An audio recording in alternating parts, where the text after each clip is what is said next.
Everybody can relax. Gambit has arrived. Grab a few beignets and sit back. You're listening to Gamertag Radio, mon ami. 1, 2, 3, 4. Ladies and gentlemen, podcasting since 2005. You're listening to Gamertag Radio with your hosts, podcaster Hall of Famer Danny Peña, the always opinionated Paris Lily, and from outside of the norm, Peter Toledo. This is Gamertag Radio.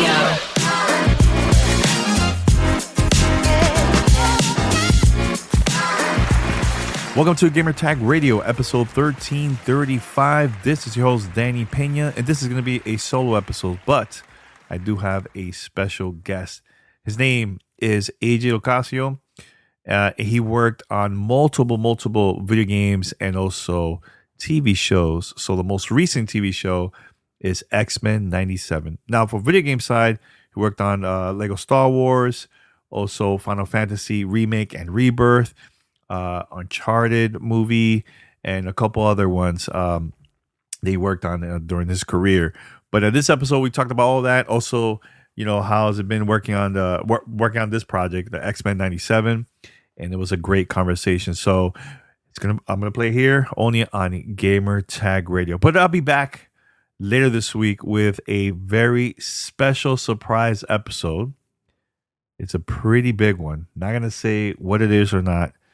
Just make sure to tune in, subscribe to the podcast, follow us on any social media or on Discord. Go to Discord there. We have the link under the description of this episode, and you could join and discuss with other GTR members about our content. All right. Now, if you have any comments, feedback, questions, here's how you could contact us and be part of Fan Mail.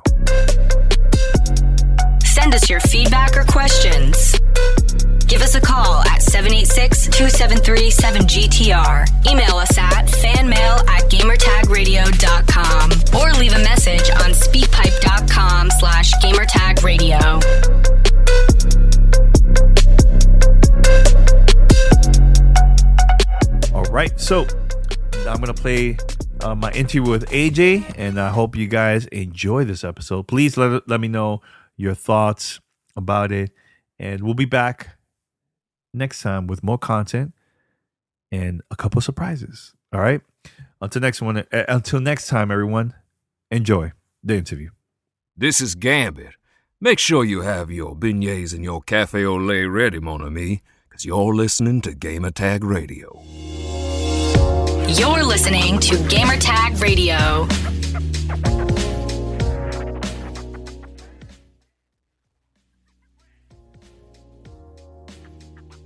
All right, so we have a special guest here, AJ LoCascio. AJ, what's up, man? Welcome, hey, man. This is the first time you're on our show, man. Yes, I've only been on your real life, I guess.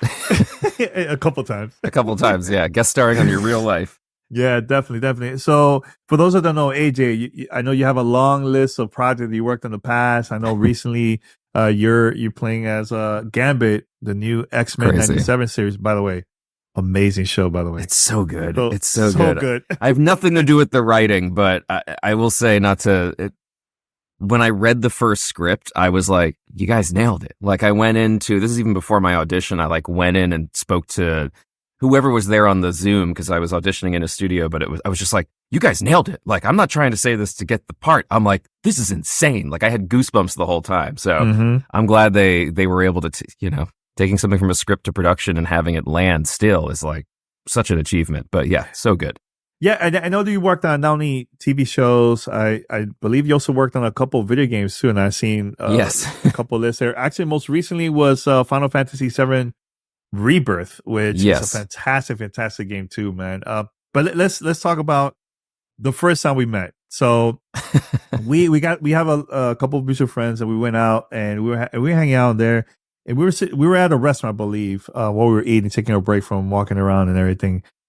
And I looked at AJ. I'm like, man, you look so familiar. I don't know from where.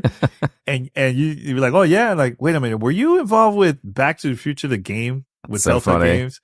Which was that your first project ever? Yeah, that was it. That was my very, very first thing, which is so strange because before that, it's like I went to film school and was doing impressions for friends and stuff. And is my mic too loud or am I okay? I just realized. No, you're good. Pretty high. Okay. I can fix it. But I do hear myself sometimes. I think because you have your headphones like this. Oh, I can hear. I could put 1 2. See, I don't hear myself anymore. Oh, crazy. All right. Yeah, it's all good. But so go ahead. Oh, sorry. So I mean, I was in film school up until before that, and then I had like a year off, and I saw the press thing where they were like doing a Back to the Future video game, and a bunch of people reached out like, "Did you see this?" And I was like, "Yeah, that's really cool." And then my cousin Johnny was like, "You should audition," and I was like, "I don't have a resume, I don't have an agent, I don't have anything." And then he was like, "No, you should really audition." I was like, "Okay." So I like went and found the website. With Telltale Games, it's just had people's phone numbers. This is like back in the day where you'd put your own phone number on your YouTube video, where that was like a thing and it was okay. So I just called them up and left a message and they were like, "Hey, can you send it an MP3?" And I don't know if you've heard this story. You can stop me if it's boring. No, it's all good. No, keep it. There's some people that probably don't know. I feel like I've told it so many times that I know that it's arrogant to think like everyone's heard this, but I just left a message and they said, "Can you audition?" Send an MP3. So I did and then didn't hear anything back. And then like 3 months later, they're like, "Hey, can you audition one more time?" And I was like, "I thought you forgot about me." And then I got it and it was weird and crazy. And I stopped eating for like a week and a half because I was so nervous. And wild, absolutely wild. Yeah. So ever since you made that move and started working on that project, that's when all the other projects started coming up slowly. Not at all.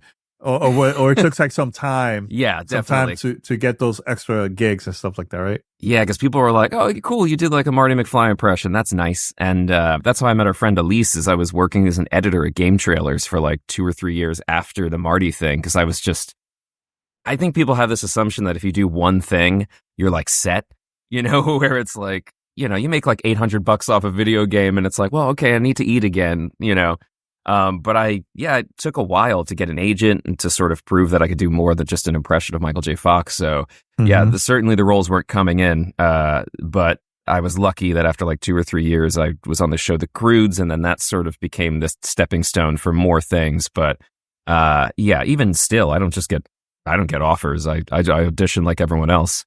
Yeah, that's cool, man. But let's talk about how you managed to get this X-Men 97 gig, man, because that is wild. First of all, when I heard the announcement about this series, I love the old series from back in the 90s and stuff. Same. How the pressure of like auditioning in this, because that's an iconic that one, and Batman, the old 90s Batman. Yeah. That was like, to me, was like the most iconic animated cartoons from back then, from like Marvel and stuff like that. How was that process of terrifying auditioning to that? What, do you audition as that character, or you had like audition to like other characters before getting this Gambit opportunity? Yeah, so it's weird because, so they sent us like a packet of like 20 different characters, and they were all under fake names, but of course I immediately was like, oh, okay, that's Cyclops, that's Rogue, that's, but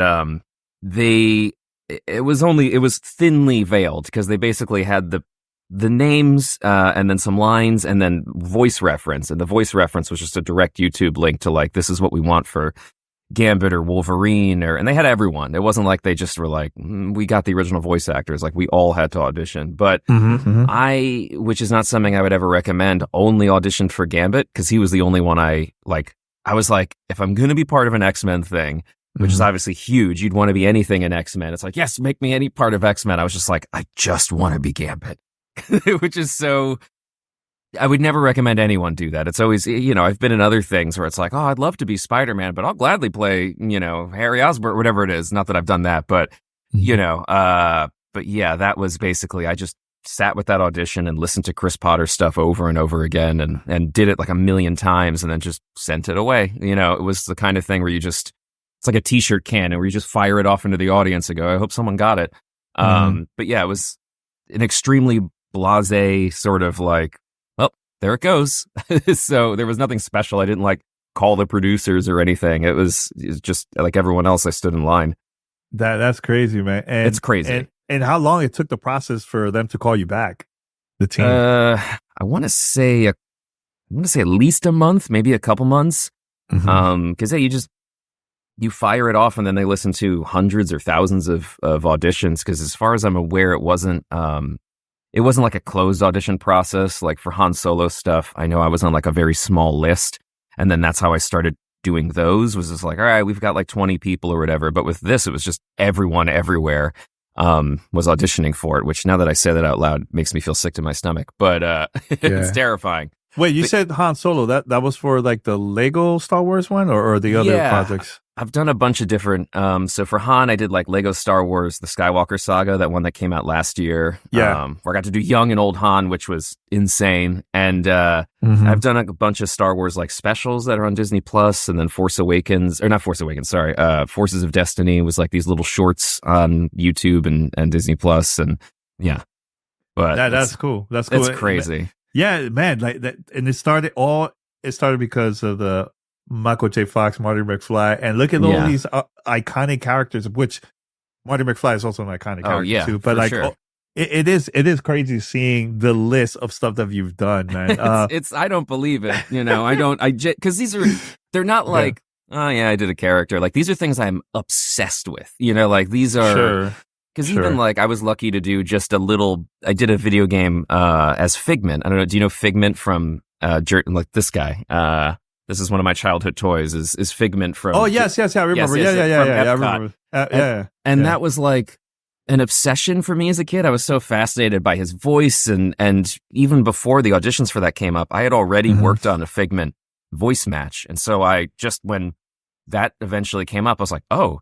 This is something I've been doing in my closet for fun, and it's like, so these are things there's like 10 voices. At some point I'll plateau where it's like, well, that's everyone, like, I don't know. Everyone I've done an impression of. But it's very lucky that these things are getting sort of revitalized and rejuvenated, because these are things I'm obsessed with. It's very weird. No, that's awesome. Was there any, out of all the stuff that you worked on, was there one character was like the most difficult one for you to do voiceover on that one?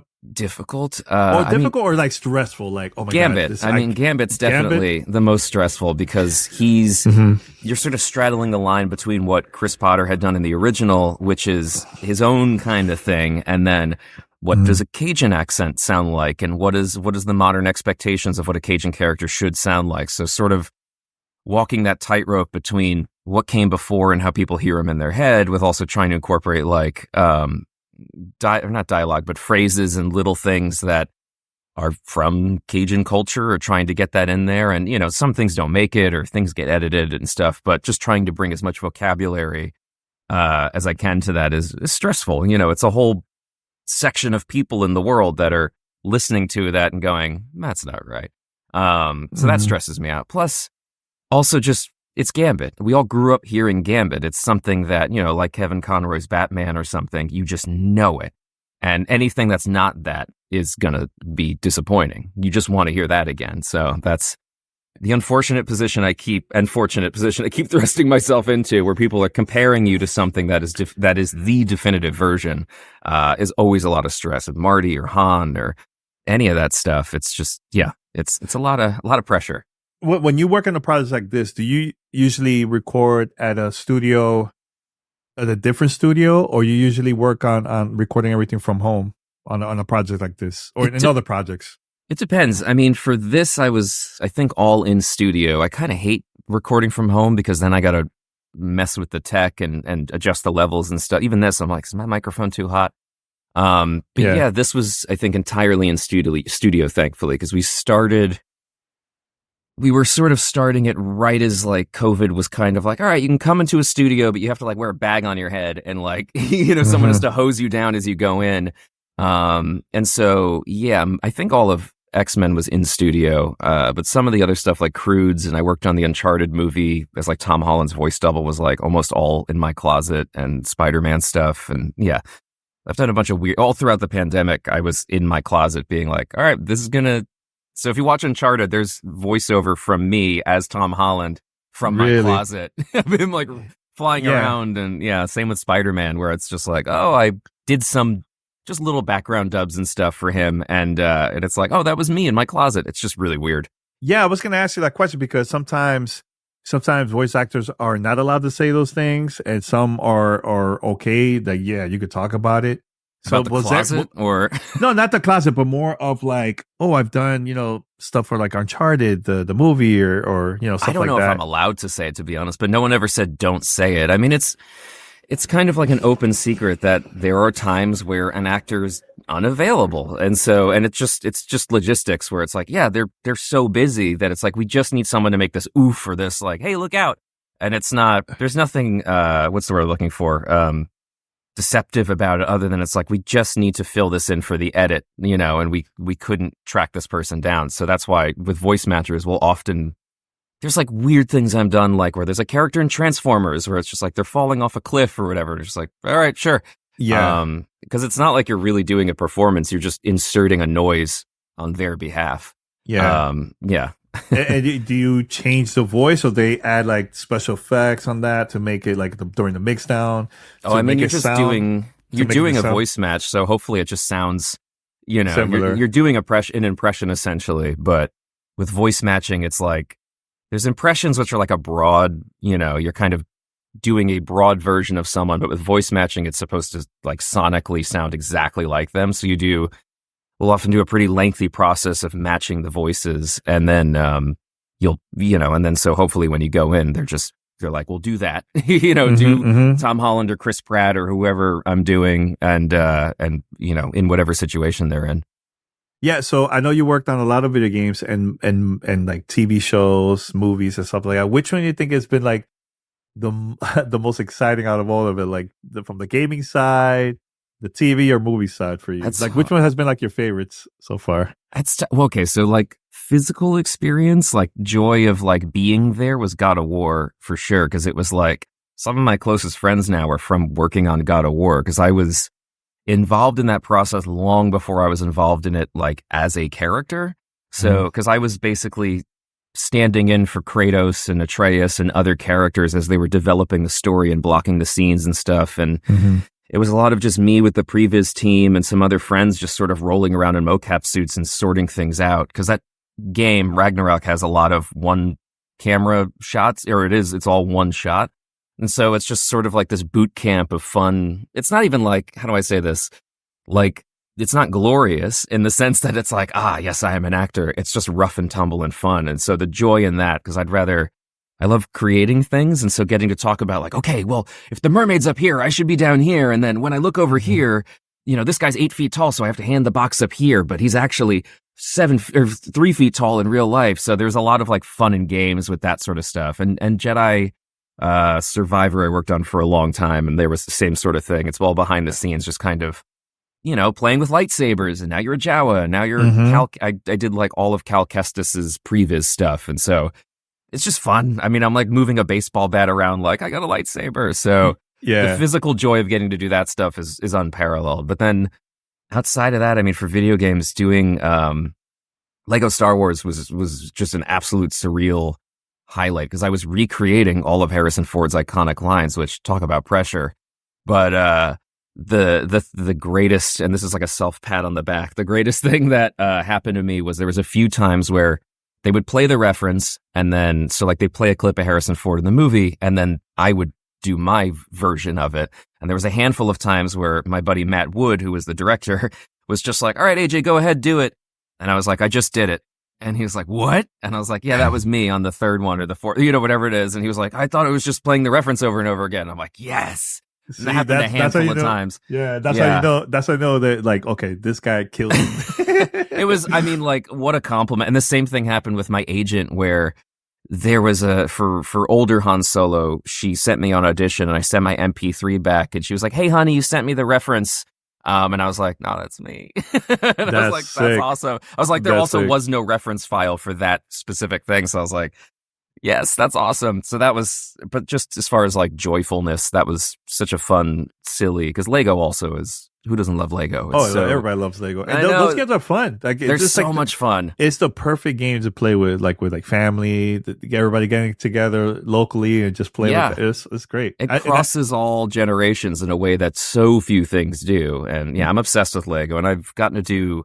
If you go to like Legoland, I'm Emmett in all the rides, and like you can get like a phone call from Emmett, like, "Hey everyone, wake up!" Like, so I'm like deeply entrenched in Lego in a way that I'm obsessed with. Yeah, I know there's a lot of upcoming voice actors that they want to start getting opportunities like this, and look, I'm not saying for you to call a studio and just have a voice, don't do voice that. message. That's like unheard of, honestly. But what advice you would give them, like for those that want to get these type of opportunities? What are the things that you think will be helpful for them to stand out? Because there's so many talented voice actors out there. Yeah, it's hard because I'm the worst person to ask because the way I got into it was so unconventional. But I think that it really just comes down to acting. You need to know how to act, which is such a key component to all of this. As people are like, I got a silly voice, and I'm like, or even just doing impressions. Like, you can do a Rick and Morty impression or Peter Griffin all day, but like if you can't take material or like written words and find a million ways to do it and make it feel alive, it's just not going to matter. And that's something that I feel like people consistently overlook. Because so many people make those like TikTok videos and YouTubes where they're just doing the lines from the thing, which is impressive in its own way. But it's like the thing people are really looking for is if you can do your own stuff or like take those kinds of characters and maybe mesh them into something. Take Yoda and Jeff Goldblum and put them together, or take these things and make your own stuff out of it. So, but I guess advice-wise, I would say make a reel, like less than a minute long. That's what agents are looking for. And find what's unique about your own voice. We all have my talking voice sucks. Like as far as how I just sound like great. It sounds great. Does it? I feel like I hate my own talking voice, and there's nothing miraculous about it, but I've figured out ways to move it around and place it. And that's a big thing, is like learning what's unique about your sound.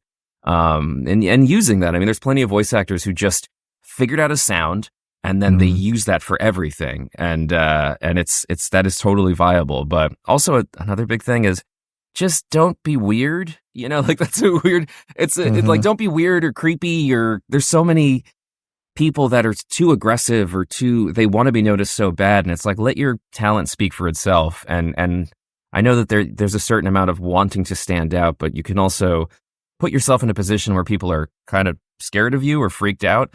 And I feel like that's something people don't really talk about, is you have to also be a person people want to work with. And so being kind and not being overly assertive about your, like, look at what I could do. I could do it. Like, all right, people have to work with you for years possibly. So you just got to make sure that you're also maintaining you're a nice person is kind of, I guess, what I'm getting at.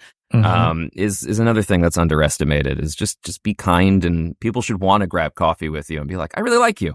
At least that's what I aspire to or hope for, is people are like, oh, we're into the same stuff, as opposed to being like, hey, yeah, I'm going to do a monologue of here's 1,000 voices in 1 second. And it's like, oh, all right, I want to go home.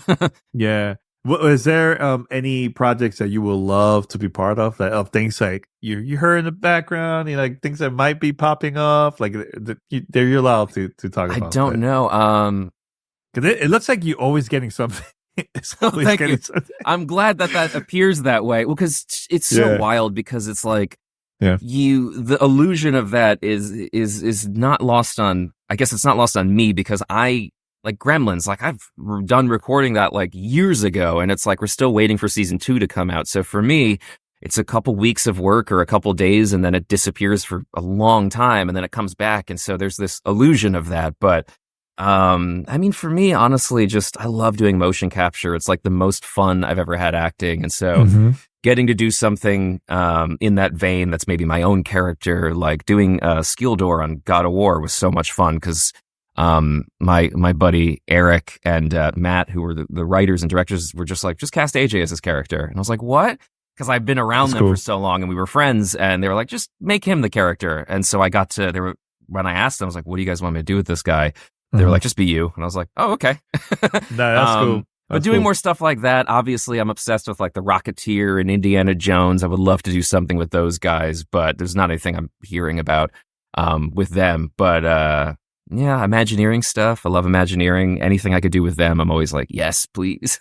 Yeah. But I just feel fortunate to be, I mean, Gambit right now is my main focus, where I'm like, this is the best. Oh, this is the best. And let me It's ask so you this. crazy. Like when you started recording this, did you got to see the video of the series like while recording, or is this something no, like not at all. or it's more of like read a script, go with this, and they'll tell you what to do, right? Like, Yeah, so, totally. So when you got to see the final product is when they did like a press tour or something like that, or premiere. That It was the first time somewhere in the watching it? middle, because it's Okay. So we do the scripts. Basically, what the wild thing to me is what you hear in the first episode or two is my audition, which is crazy. What? So like, Really? yeah, What? which is really really bizarre. I know we did pickups and stuff. I know not all of it is. There was like a moment where he throws the beignet and stuff. That's like that. Some of that was pickups, but like I went in, did the audition for the first 2 episodes.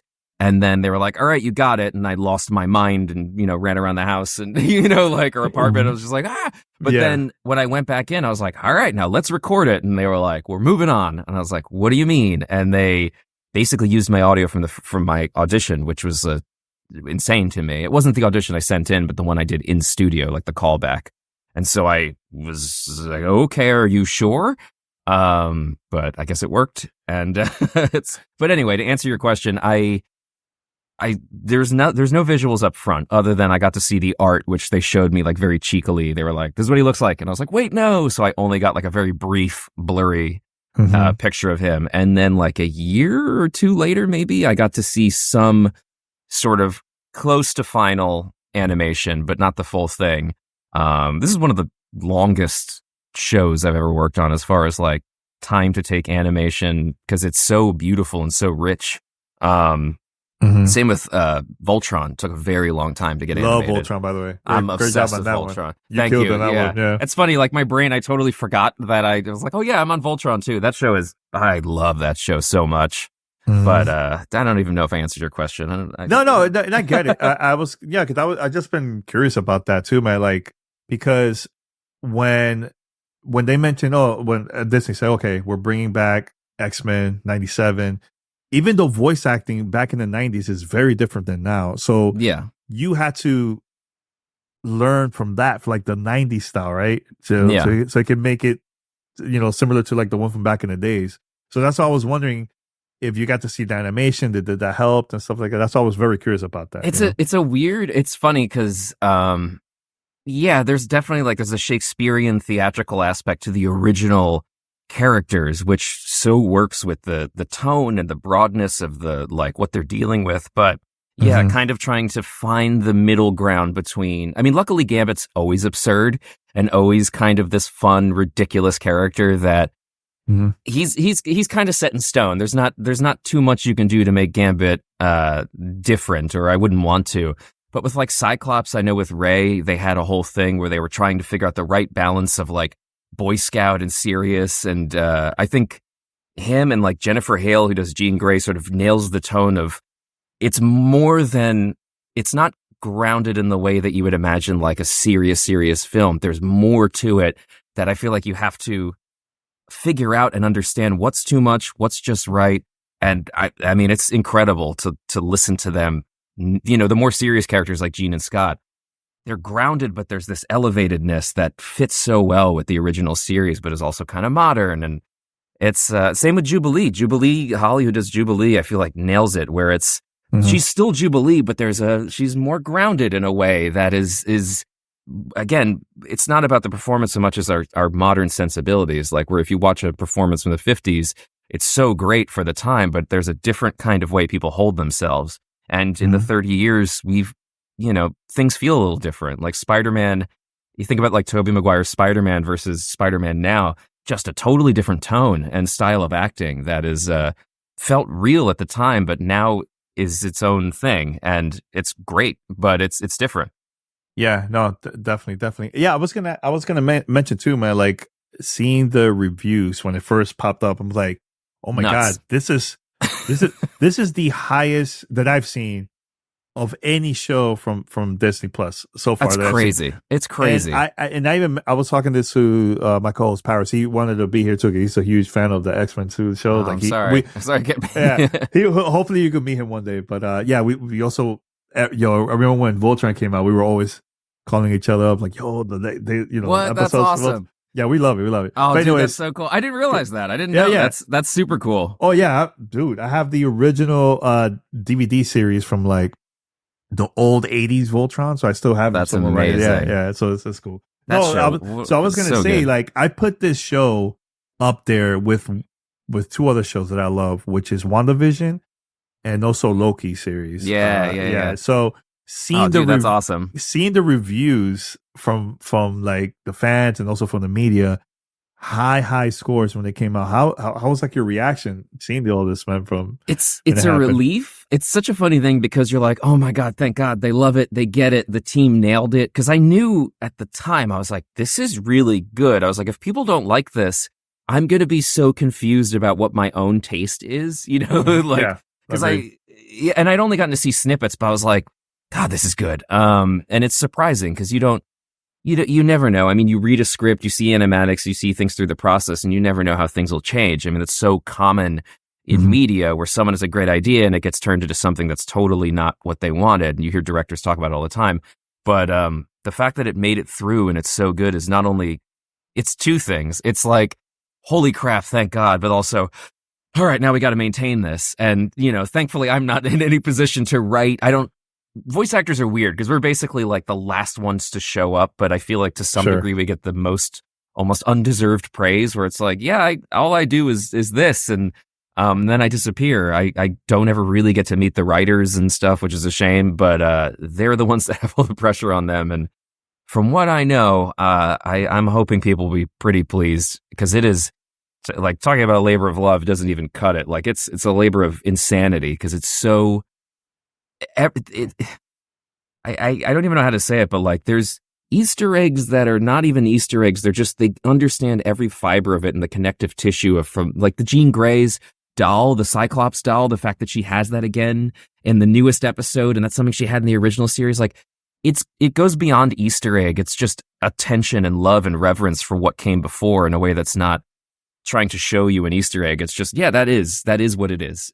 I don't even know what I'm saying. It's just good. They're so good. It's so They're good. doing such a great job. It's crazy. Yeah, let me tell you, like I love the first 3 episodes. I can't wait. Actually, every Wednesday, every Thursday. I think it's every Wednesday. Or for me at midnight on at Tuesday at midnight is where I'm like, I'm up. Yeah. So I watch it with my wife, and we loving this show, man. It's that's awesome. It's so good, man. Props to you, man. And it's a ride. It's a ride. It's funny too to see because I know obviously what's going on.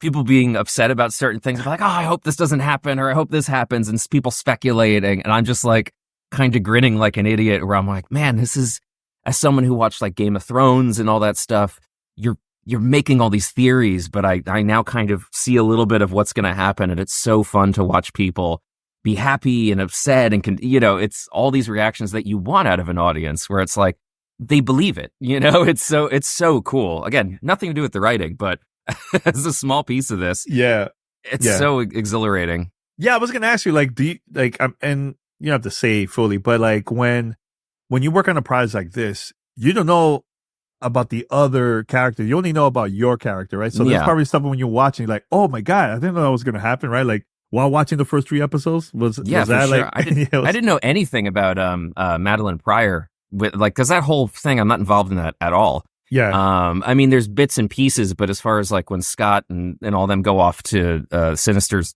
mansion, I didn't know anything about that. They're very, because of the nature of the show and because of how high profile it is, it's also very, very protected. So there are things in, if I'm not in an episode, I don't really know what happens because they're not going to just send me that script.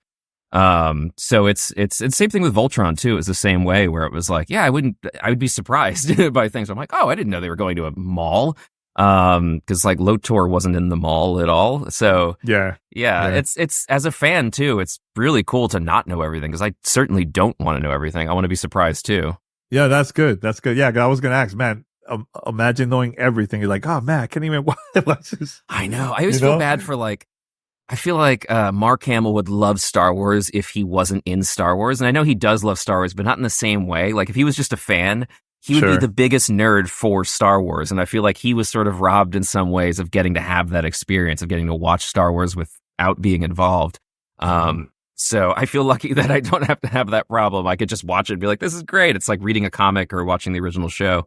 Yeah. Well, my last question, I know probably the fans, that listening to this, they're wondering is, while taking a break from working all the time, is there anything that you've been playing, like gaming wise for you or what? Yeah, on and off. It's Lies of P took over my life. Great game. I know. Game. Did you play it? Okay. James and I were obsessed, where it was like, it got to the point where we both platinumed it because we were sort of like toxically egging each other on to just keep going with, it was just like, dude, did you get this? Oh, I didn't get all the records. So then, yeah, I got to like my 4.5 playthrough or something like that. And I finally got the last record and I was like, okay, nice, I'm done. But then I heard there was DLC and I was like, no, yes. So that's the one that you've been playing the most recently, or? Yeah, I wouldn't say. Okay, so that's not the most recent, but it's my biggest obsession. And then I've been playing this game called The Last Faith, which is like a 2D side scroller Metroidvania that I've kind of been in and out of. And then what else? Yeah, I tried playing the first Psychonauts because that's James's like favorite game of all time, and he's always talking about it. So I was like, all right, I'll try this, which is cute. I love me a like PS1 style game. I'm trying to think of, that's kind of it. I've mostly been working on stuff at night, or we're watching Buffy for the first time. Yeah, so that's been my like nighttime thing is like, oh, put Buffy on and That's good. That's good. Now, I just want to say, man, thank you for doing this. I know this was like super last minute. No, anytime. I mean, you're friends, so it's all good. Yeah. Yeah. Anyone that I go to Halloween Horror Nights with has carte blanche. There you go. Yeah.